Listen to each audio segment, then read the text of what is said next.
नमस्ते दोस्तों। आज का डेट है 9 अगस्त 2023 और अभी हम डिस्कस करेंगे द हिंदू के एडिटोरियल डिस्कशंस।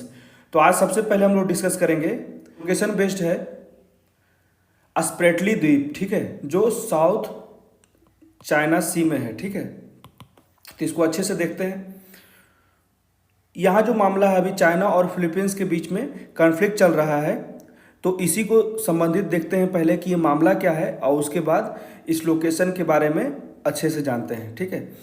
तो स्प्रेटली द्वीप, चीन ने मंगलवार को फिलीपींस से एक जहाज को चट्टान से हटाने के लिए आह्वान किया, जिसका उपयोग मनीला लगभग पूरे दक्षिण चीन सागर में चीन के जो प्रभुत्व है उसको रोकने नियंत्रित करने में करता है, ठीक है, खासकर स्प्रेटली द्वीप पे। तो लंबे समय से मनीला और बीजिंग के बीच एक टकराव का बिंदु रहा है। तो इसी के कारण जो तैनात है वहाँ पे फिलीपींस के मुट्ठी भर नौसैनिक, इस पे कहा जाता है कि वो चीन से मुकाबला करने में सक्षम नहीं है, फिर भी वो लगातार अड़े हुए हैं और चीन के जो भूमि को हथियाने का जो नीति रहा है उसको रोकने के लिए फिलीपींस प्रयास कर रहा है। तो इसका लोकेशन देख लेते हैं। तो ये है साउथ चाइना सी, ठीक है। यहाँ पे देखिए स्पार्टली सी है, यहाँ पे फिलीपींस और मनीला है। यहाँ पे जो 4 आइलैंड है ना, बहुत महत्वपूर्ण है यहाँ पे, ठीक है। ये वियतनाम है, ये चाइना का एरिया है, ये फिलीपींस है, यहाँ पे मनीला है, ठीक है। ये लोकेशन देख लीजिएगा। यहाँ पे मलेशिया है, यहाँ इंडोनेशिया है। तो ये लोकेशन बहुत ही इंपॉर्टेंट है और ये जो हमारा हिंद महासागर है, यहीं से व्यापार के लिए पानी के जहाज आते हैं माल्ड होते हुए, ठीक है। तो यही रास्ते से आते हैं। तो इस लोकेशन को याद रखिएगा। यहाँ से संबंधित बहुत सारे क्वेश्चन आ चुके हैं ऑलरेडी पहले भी यूपीएससी में, ठीक है। अब देख लेते हैं हमारा अगला आर्टिकल है, जो अभी क्लाइमेट चेंजेज आ रही है जिसके कारण अनेक तरह की समस्याएं उत्पन्न हो रही है। तो इसी के लिए कहा जा रहा है कि हमारा शहरी क्षेत्र जो है, शहरी क्षेत्र का जो स्वास्थ्य पे प्रतिकूल प्रभाव पड़ रहा है, खासकर उन लोगों पे जो गरीब हैं, ठीक है, या जो झुग्गी झोपड़ी में रहते हैं, ठीक है, या फिर स्लम में रहते हैं, मलिन बस्तियों में रहते हैं। तो इन लोगों का जो स्थिति है और निरंतर खराब होता जा रहा है। जैसे अभी मानसून का समय है, तो मानसून के कारण जल जमाव होता है। जल जमाव जब होगा तो जल से अनेक प्रकार का विषाणु निकलेगा, ठीक है, जिससे और भी समस्याएं उत्पन्न होती है, जैसे डेंगू मच्छर हो गया, उसके बाद फिर चिकनगुनिया हो गया, और तरह तरह की बीमारियां होती है जो आगे हम इसमें आर्टिकल में डिस्कस करेंगे, ठीक है। तो यहाँ पे कहा जा रहा है जलवायु परिवर्तन के कारण शहरी क्षेत्र में चिंताएं क्यों व्याप्त है। तो मानसून के मौसम के बाद जल और वेक्टर जनित रोग प्रबंधन अधिकारी ऐसे बीमारियों की निगरानी और प्रसार को रोकने के लिए हाई अलर्ट पर हैं, ठीक है, बहुत ही प्रयासरत हैं, क्योंकि मानसून के बाद ये निरंतर बीमारियां अपने चरम पे रहती है, ठीक है। तो इन बीमारियों के प्रसार को नियंत्रित करने के लिए न केवल भीतर बल्कि 2 या 2 से अधिक राज्यों के बीच एक व्यवस्थित समन्वित प्रयास की आवश्यकता है। इसमें राइटर के द्वारा कहा जा रहा है कि ये जो क्षेत्र है, यहाँ पे सिर्फ एक राज्य में किसी भी नीति को अपनाने से नहीं होगा। जो 2 राज्य हैं या 3 राज्य हैं, उनको भी अपनी परिस्थितियों को सुधारनी होगी, जिससे कि क्या होता है, जो वायरल इन्फेक्शन होते हैं वो एक राज्य से दूसरे राज्य में भी ट्रांसफ़र हो जाते हैं। यहाँ पे राइटर के द्वारा कहा जा रहा है कि इस साल भारत में मानसून के मौसम पर मीडिया का काफ़ी ज़्यादा फोकस रहा है, जिसका कारण कुछ हिस्सों में बड़े पैमाने पर तबाही हुई। जैसे जून में अरब सागर में क्या आया था, तो बिपरजॉय चक्रवात तूफान आया था। उसके बाद फिर जो पश्चिमी भारत में भी दस्तक दिया। उसके बाद जो नॉर्थ ईस्ट का हमारा एरिया है, वहाँ असम में बाढ़ आ गया, ठीक है। उसके बाद फिर वहाँ और भी तबाही मची। उसके बाद अभी हाल ही में हिमाचल प्रदेश, वहाँ पे भी भूस्खलन हुआ था और बहुत ज़्यादा बारिश हुई थी। तो इन सभी चिंताओं को देखते हुए राइटर कहते हैं कि इसके प्रति विशेष रूप से ध्यान देना होगा और एक सही तरीके का नीति निर्माण करना होगा। भले ही सामान्य जीवन में वापस आने की प्रक्रिया विभिन्न चरणों में हो, अनेक अनेक तरीके से हो कि आप फिर से नॉर्मल हो जाएं, लेकिन हमारे लिए जो एक उभरती हुई चुनौती है जिसे हम नज़रअंदाज नहीं कर सकते हैं, ये, ठीक है। तो भारत में हाल ही में महीनों में जलवायु परिवर्तन के कारण होने वाली घटनाओं के प्रति परिवारों की संवेदनशीलता पर निष्कर्षों को इंडियन जनरल, जो भी समस्याएं हो रही है, रोग जो मानसून के कारण हो रही है या फिर जलवायु के परिवर्तन के कारण हो रही है, इसी के प्रति विभिन्न परिवारों से सर्वेक्षण करके एक निष्कर्ष निकाला गया है Indian journal of public health में, जो प्रकाशित हुआ है। इसमें मेनली दो बिंदुओं को प्रकाशित किया गया है, जिसमें पहला है सामान्य रूप से जो खराब सामाजिक आर्थिक संकेतक वाले परिवार मलेरिया के प्रति अधिक संवेदनशील होते हैं। उसके बाद ग्रामीण समकक्षों की तुलना में शहरी परिवारों में मलेरिया से पीड़ित होने की संभावना काफ़ी बढ़ जाती है, क्योंकि ग्रामीण क्षेत्रों में कुछ भी हो तो स्वच्छता बेहतर होती है। उसके बाद वहाँ खुला मैदान ज़्यादा होता है, लोगों के पास ज़्यादा स्पेस होता है, ठीक है। लेकिन शहर में है क्या कि बहुत कम भूमि में बहुत कम जगह पे उसको मैक्सिमम समय वहीं रहना पड़ता है, इसलिए बीमारियां उन्हें ज़्यादा ग्रसित करती है। जैसे डेंगू भी शहरी आबादी को अधिक प्रभावित करती है। जो ग्रामीण क्षेत्र के लोग होते हैं वो मसल वर्क करते हैं, और वहीं यहाँ जो अर्बन क्षेत्र के, शहरी क्षेत्र के लोग हैं वो ज़्यादा शारीरिक कार्य नहीं करते हैं। मोस्टली वो दिमाग का ज़्यादा यूज करते हैं, एक जगह ही बैठे रहते हैं, ठीक है। तो इसी के लिए उनका जो इम्यून सिस्टम होता है, इम्यूनिटी होता है, वो कम होता है ग्रामीणों के तुलना में। तो दूसरी ओर देखते हैं, जलवायु की दृष्टि से उच्च और मध्यम रूप से अधिक संवेदनशील राज्यों के परिवारों में मलेरिया से पीड़ित होने की संभावना अधिक होती है, ठीक है। तो यहाँ पे स्वास्थ्य प्रणाली का पुनर्निर्माण किया जाएगा, ठीक है। तो अप्रत्याशित और चरम जलवायु घटनाओं के बढ़ते जोखिम को देखते हुए हमें शहरी प्राथमिक स्वास्थ्य देखभाल प्रणाली का पुनर्निर्माण करने और इसकी लचीलापन सुनिश्चित करने की आवश्यकता है। ऐसी प्रणाली को कमजोर शहरी आबादी पर ध्यान केंद्रित करना चाहिए, विशेष रूप से शहरी मलिन बस्तियों पे, ठीक है, क्योंकि वहाँ की जो संरचना होती है, इंफ्रास्ट्रक्चर होती है, बहुत ही कम जगह पे मैक्सिमम लोग वहाँ पे निवास करते हैं, और वहाँ का जो बेसिक इंफ्रास्ट्रक्चर होता है वो भी बहुत ख़राब होता है। बगल में ही नाला बह रही है, बगल में ही लोग बैठ के खाना खा रहे हैं। तो ये सारी चीज़ें जो हैं, इसी कारण वहाँ का जो वातावरण होता है वो ज़्यादा दूषित हो जाता है इन समस्याओं को उत्पन्न होने से। जैसे मच्छर के कारण जो डेंगू उत्पन्न होता है, चिकनगुनिया उत्पन्न होता है, और भी समस्याएं उत्पन्न होती है जब पानी लंबे समय तक कहीं जमा रहता है। तो इसी के ध्यान रखते हुए कहा जा रहा है राइटर के द्वारा कि ये जो मलिन बस्तियां हैं और उप शहरी क्षेत्रों में रहने वाले लोग ज़्यादा प्रभावित होते हैं।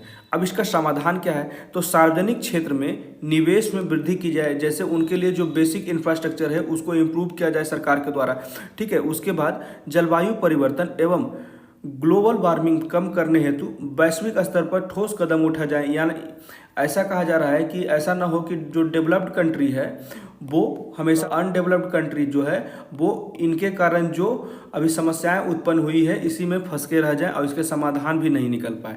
तो यहाँ पे दोनों को एकजुट होना होगा और ये वैश्विक समस्या को एकजुट होकर ही समाधान निकालना होगा।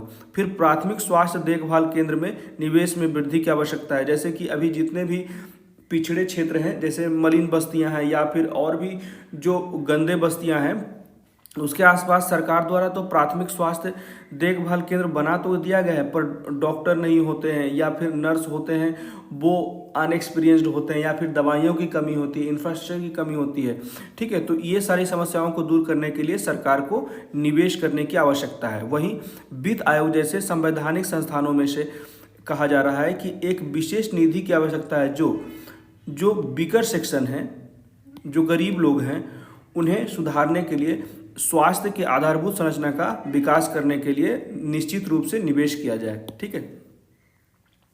अब देख लेते हैं निजी क्षेत्र की बढ़ती उपस्थिति। जैसे हम लोगों ने देखा था कोविड-19 में कि निजी क्षेत्र जो प्राइवेट सेक्टर है बहुत ज़्यादा बढ़ चढ़ के आगे आया और हमारे लिए जल्द से जल्द 2 वैक्सीन को बनाने में सक्षम हुआ, ठीक है। तो यहाँ पे यही कहा जा रहा है राइटर के द्वारा कि जो निजी क्षेत्रों का जो स्वास्थ्य हेल्थ के सेक्टर में ज़्यादा से ज़्यादा इंक्रीमेंट हो रहा है, इससे समस्याएं क्या उत्पन्न हो रही है कि जो मिल के काम करना चाहिए सभी सेक्टर्स को, इसमें ये पीछे रह जा रहे हैं, जिससे कि इनके डेटा का आदान प्रदान नहीं हो पा रहा है। अगर कोई कॉम्प्लिकेटेड केस आता है तो उसका डेटा का आदान प्रदान नहीं होने के कारण फिर से दूसरी टीम जो डॉक्टर कार्य करती है उस सेम केस पे, और उन्हें उतना ही फिर से मेहनत लगता है। तो ऐसा क्यों ना हो कि डेटा का आदान प्रदान किया जाए, डेटा साझा किया जाए, उपचारात्मक जो कार्य किया गया, प्रैक्टिसेज किया गया है, उसका विवरण एक सही ग्रुप में डाला जाए, जिससे और डॉक्टर्स को उनके अनुभव से कुछ सीखने को मिलेगा, जिससे आने वाले केसेज में और भी मदद मिलेगी। मेडिसिन के बारे में और लिखा जाए, जो मेडिसिन और बेहतर है और लोगों के लिए कम दामों में अगर उपलब्ध हो सकती है, तो ये सारी चीज़ों को डॉक्टर्स के ग्रुप में साझा करना आवश्यक है। तो इन्हीं विभिन्न मानकों को विनियमित करने के लिए अधिक समन्वय और सहयोग की आवश्यकता है। ठीक है, तो ऐसी प्रणालियों को अपनी योजना और प्रबंधन में इस विचार को शामिल करना चाहिए कि जलवायु परिवर्तन के कारण होने वाली घटनाएं अधिक लगातार और तीव्र होगी। ठीक है, तो दुनिया को बेहतर ढंग से तैयार होने की जरूरत है। अब देख लेते हैं अगला आर्टिकल है मेरा, जो चिप्स एक्ट है यूएस के बारे में, तो उससे रिलेटेड, ये सेमीकंडक्टर से रिलेटेड है। ठीक है, तो इससे क्या भारत को किस तरह से फायदा होगा और भारत को इससे क्या सीखना चाहिए। ठीक है, मेनली ये आर्टिकल इसी के लिए है कि जो चाइना में चिप्स एक्ट लाया गया, पारित कर दिया गया, तो उससे भारत को सीखने के लिए क्या क्या है। ठीक है, तो आइए इसको विस्तार से देखते हैं। तो सबसे पहले देखते हैं यूएस चिप अधिनियम है क्या। तो अमेरिकी सरकार ने सेमीकंडक्टर चिप और विज्ञान अधिनियम 2022 का उत्पादन करने के लिए सहायक प्रोत्साहन बनाना पारित कर दिया। ठीक है, यह विधेयक अमेरिका में चिप्स बनाने वाली कंपनियों को सब्सिडी और अतिरिक्त टैक्स क्रेडिट प्रदान करने की सुविधा देगी। ठीक है, सब्सिडी देगी और अतिरिक्त टैक्स क्रेडिट मतलब कुछ टैक्स में छूट भी देगी। ठीक है, हालांकि इस बिल के माध्यम से वित्तीय सहायता प्राप्त करने वाली सेमीकंडक्टर कंपनियों को अगले 10 वर्ष के लिए चीन में उच्च तकनीकी सुविधाओं के निर्माण पर रोक लगा दी गई है। ठीक है, यहाँ पे यूएस क्लियर कर दिया है कि चाइना में कोई भी हैवी प्रोडक्शन नहीं किया जाएगा इन 10 वर्षों में, जिन्हें अमेरिका सब्सिडी या टैक्स रिलैक्सेशन दे रहा है सेमीकंडक्टर कंपनी को एस्टेब्लिश करने के लिए। ठीक है, तो ये 2 पॉइंट थे यहाँ पे, सब्सिडी और टैक्स रिलैक्सेशन।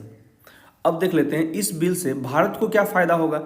तो अल्प अवधि में, बहुत कम समय में, तो इस बिल से अमेरिका को फ़ायदा होगा, लेकिन मध्यम अवधि यानी कि 3 साल या उससे ज़्यादा समय में इससे भारत जैसे बाजार को ज़्यादा फायदा हो सकता है, क्योंकि भारत एक बहुत बड़ा मार्केट है। ठीक है, ऐसा इसलिए है क्योंकि इस बिल से मिलने वाले प्रोत्साहन का उपयोग कंपनियां वैश्विक स्तर पर विस्तार करने के लिए कर सकती है। ठीक है, जैसे हमारा एस्टेब्लिश हो गया, कोई चाय का दुकान है तो फिर उसे अपने एक जगह से दूसरी जगह पे ले आते हैं, फिर पहले स्टेट लेवल पे लाते हैं, फिर नेशनल लेवल पे ले आते हैं, फिर इंटरनेशनल पहुंच जाता है। यही बातें कही जा रही है कि जैसे जैसे हमारा जो प्रोडक्शन एक्सपैंड होगा, हमारी कंपनियों का ब्रांचेज भी बढ़ता जाएगा और भारत उनके लिए बहुत ही बेहतर विकल्प है, क्योंकि यहाँ डिमांड ज़्यादा है। ठीक है, मार्केट बढ़िया है। क्या भारत में सेमीकंडक्टर विनिर्माण के लिए कोई पारिस्थितिकी तंत्र है। तो भारत में वर्तमान में उन्नत सेमीकंडक्टर विनिर्माण के लिए कोई पारिस्थितिकी तंत्र उपलब्ध नहीं है। भारत मैक्सिमम सेमीकंडक्टर से रिलेटेड जो मटेरियल्स हैं वो विदेशों से आयात करता है, इंपोर्ट करता है। ठीक है, लेकिन पंजाब के मोहाली में एक सेमीकंडक्टर प्रयोगशाला है जो स्थानीय और इजराइल आपूर्तिकर्ताओं के साथ साझेदारी में सेमीकंडक्टर चिप बनाती है। कहाँ है? पंजाब में मोहाली।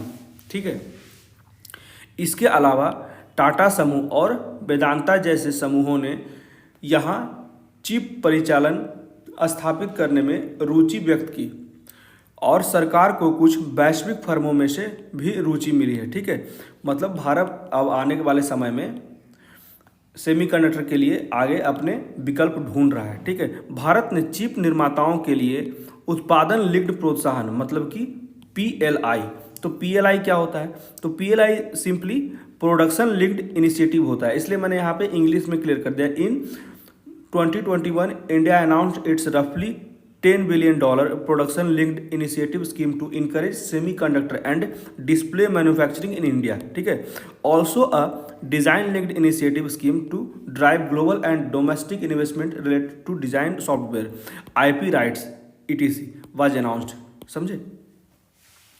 तो जहाँ जहाँ अगर हिंदी में कुछ चीज़ें क्लियर नहीं हो पाती है ना, जैसे कि यूपीएससी का सारा क्वेश्चन इंग्लिश में बनता है और उसका जो अनुवाद हिंदी में होता है, दोनों में फार फार डिफरेंस हो जाते हैं, छोटी सी अंतर हो जाती है और पूरा का पूरा वो प्रश्न का मूल ही बदल जाता है। ठीक है, इसी के लिए जो मुझे क्लियर नहीं हो रहा था तो मैं यहाँ पे इंग्लिश में लेके आ गया। अब देख लेते हैं, हमारा नेक्स्ट आर्टिकल है the grammar of commerce in a new age of geopolitics. इसमें सिंपली कहा जाता है जो भारतीय करेंसी है ना रुपया, तो रुपया का जो अंतर्राष्ट्रीयकरण किया जा रहा है, सिंपली ये पूरे आर्टिकल में ही कहा जा रहा है। अभी तक लगभग 23 देश के साथ भारत रुपया के साथ व्यापार करने में सफल हो गया है। ठीक है, तो इसी को आगे बढ़ाने के लिए और अपने करेंसी को कैसे वैश्विक बनाया जाए, इसी पे पूरी आर्टिकल है जो अभी हम डिस्कस करेंगे। ठीक है, तो रुपये का अंतर्राष्ट्रीयकरण, भारत एक बड़े बाजार की क्षमता वाला एक पसंदीदा व्यापारिक भागीदार है। यह काफ़ी स्पष्ट है। कम से कम मार्च 2018 से 23 उन्नत और विकासशील देश भारत के साथ मुद्रा विनिमय व्यवस्था करने, लेन देन निपटाने में क्रेडिट देने पर सहमत हुए। रुपये का अंतर्राष्ट्रीयकरण यह वह प्रक्रिया है जिसमें सीमा पार लेन देन में रुपये का उपयोग बढ़ाया जाता है। वर्तमान में जहां अंतर्राष्ट्रीय व्यापार में डॉलर की हिस्सेदारी 88% है, वहीं वैश्विक व्यापार में रुपया की हिस्सेदारी मात्र 1.7% है। इन पॉइंट्स को याद रखिएगा, जैसे कि अभी आने वाला है 1 महीने बाद हमारा मेंस है, ठीक है, यूपीएससी का, तो ये सारे पॉइंट्स बहुत ही इंपॉर्टेंट हैं। तो भारत में वर्तमान में निर्यात और आयात जैसे चालू खातों में रुपये की पूर्ण परिवर्तनीयता है। हालांकि मतलब परिवर्तनीयता का मतलब होता है कन्वर्टेबिलिटी। कन्वर्टेबिलिटी में जो हमारा जो ट्रांजैक्शन होता है रुपया से डॉलर में, तो इसमें कुछ निश्चित शुल्क देना पड़ता है। ठीक है, तो ये नहीं हो पाएगा। तो हालांकि भारत की पूंजी खाता परिवर्तनीयता पूर्ण नहीं है। सरकारी और कॉरपोरेट ऋण, बाह्य वाणिज्यिक उधार और इक्विटी पर कुछ लिमिटेशन है, सीमाएं हैं। ठीक है, अब देख लेते हैं अंतर्राष्ट्रीयकरण की आवश्यकता क्यों पड़ रही है। तो हमारे जो रुपया है उसकी अंतर्राष्ट्रीयकरण की आवश्यकता क्यों है, तो क्योंकि सबसे पहला सवाल है इसमें कि डॉलर पे अत्यधिक निर्भरता। तो इस निर्भरता को कम करने के लिए भारत सरकार ने अपने करेंसी को वैश्विक बनाने का निर्णय लिया है, जिससे कि हमें परिवर्तनीयता करने में, कन्वर्ट कराने में करेंसी को हमें एक्स्ट्रा टैक्स देना पड़ता है, जिससे कि हमारा जो करंट अकाउंट डेफिसिट वो इंक्रीज होता है। ठीक है, तो इसी को कम करने के लिए हम अपने करेंसी में ही व्यापार करना चाह रहे हैं, जिसमें रूस के साथ हो गया, उसके बाद गल्फ कंट्रीज के साथ हो गया। तो इन क्षेत्रों में हमारा अभी धीरे धीरे रुपया को या अपनी करेंसी में व्यापार करने के लिए रास्ते और विकल्प बनाए जा रहे हैं। ठीक है, तो वैश्विक मुद्रास्फीति और आर्थिक संकट के साथ डॉलर पर अत्यधिक निर्भरता के कारण रुपये का अवमूल्यन हो रहा है। ठीक है, अवमूल्यन मतलब समझते हैं डिवोल्यूशन। जैसे पहले हम 10 रुपये में 1 केजी चीनी ले रहे थे, अब 10 रुपये में 800 ग्राम ही चीनी मिल रहा है। तो ये हो गया रुपये का अवमूल्यन, मतलब कि उतने पैसे में हम उतना सामान नहीं खरीद पा रहे हैं। अब तक के सबसे निचले स्तर पर पहुंच गया है। ठीक है, यदि रुपये का अंतर्राष्ट्रीयकरण हो जाए तो भारत को अपने व्यापार के लिए अमेरिकी डॉलर पर निर्भर नहीं रहना पड़ेगा। आरबीआई ने घरेलू व्यापारियों को अपने आयात निर्यात बिलों का निपटान रुपये में करने की अनुमति दे दी है। ठीक है, अब देख लेते हैं कि हम जो अपना करेंसी है उसको अंतर्राष्ट्रीयकरण करेंगे तो उससे क्या क्या लाभ होगा भारत को। तो मुद्रा मूल्य की सराहना करें, मतलब इससे अंतर्राष्ट्रीय व्यापार में रुपये की मांग में सुधार होगी। फिर एक्सचेंज रेट, विनिमय दर की अस्थिरता को कम करने में, रुपये मूल्य वाले भुगतान, डॉलर से जुड़ी मूल्य अस्थिरता को कम करने में मदद मिलेगी। वर्ल्ड मार्केट में जो हमारा करेंसी है वो मजबूत होगा। भारतीय विदेशी भंडार में महत्वपूर्ण बचत होगा। उसके बाद प्रतिबंधों से बचा जा सकता है। रुपये में स्वीकृति और व्यापार में सुधार से भारत को पश्चिम द्वारा लगाए गए प्रतिबंधों और प्रतिबंधों को दरकिनार करने की अपनी व्यापारिक टोकरी में विविधता लाने में मदद मिलेगी। ठीक है, इसमें व्यापारिक टोकरी थोड़ा अजीब लगता है, लेकिन जब इंग्लिश में लिखेगा ना तो बिजनेस बकेट वो बहुत सुंदर लगता है। तो ऐसा नहीं है कि हिंदी खराब लैंग्वेज कोई भी खराब नहीं होती, बस आपको अपने फीलिंग्स को कैसे एक्सप्रेस करना है। ठीक है, सारे लैंग्वेज सारे मीडियम से सेम ही रिजल्ट आते हैं। डिपेंड करता है कि आप दूसरों को क्रिटिसाइज करने में ज़्यादा समय लगाते हैं या फिर अपने जो कॉन्सेप्ट्स हैं या अपने वीक पोर्शंस हैं उसको मजबूत करने में ज़्यादा समय लगाते हैं। तो वैश्विक आर्थिक शक्ति के रूप में इसकी स्थिति में सुधार लाया जाएगा इन तरीकों को अपनाकर, ठीक है। जो भारत का करेंसी है वो बेहतर होगा। देख लेते हैं कि हमारा जो रुपी है वो अंतर्राष्ट्रीयकरण होगा तो उससे संबंधित कौन कौन से जोखिम होंगे। तो जैसे देख लेते हैं मौद्रिक नीति पर प्रभाव। तो रुपये का अंतर्राष्ट्रीयकरण होने से देश की स्थानिक आर्थिक मांग के लिए विशिष्ट मौद्रिक नीति बनाने की क्षमता को लिमिट कर दिया जाएगा, सीमित कर देंगे। फिर भारतीय अर्थव्यवस्था अंतर्राष्ट्रीय आर्थिक उतार चढ़ाव के प्रति अधिक संवेदनशील हो जाएगा, विदेशी मार्केट पे ज़्यादा डिपेंडेंट हो जाएगा। फिर 1980 से 2008 के आर्थिक संकटों के दौरान अर्थव्यवस्था को नुकसान से बचाने के लिए प्रबंधित मुद्रा का उपयोग किया गया। अब ऐसा नहीं हो सकता है। हॉट मनी का बहिर्गमन, मतलब बाहर ज़्यादा से ज़्यादा जाएगा हॉट मनी, ठीक है। मुद्रा के पूर्ण अंतर्राष्ट्रीयकरण से पूंजीगत परिसंपत्तियों में हॉट करेंसी अचानक बहिर्प्रवाह की अत्यधिक संभावना का जोखिम बढ़ जाएगा, ठीक है।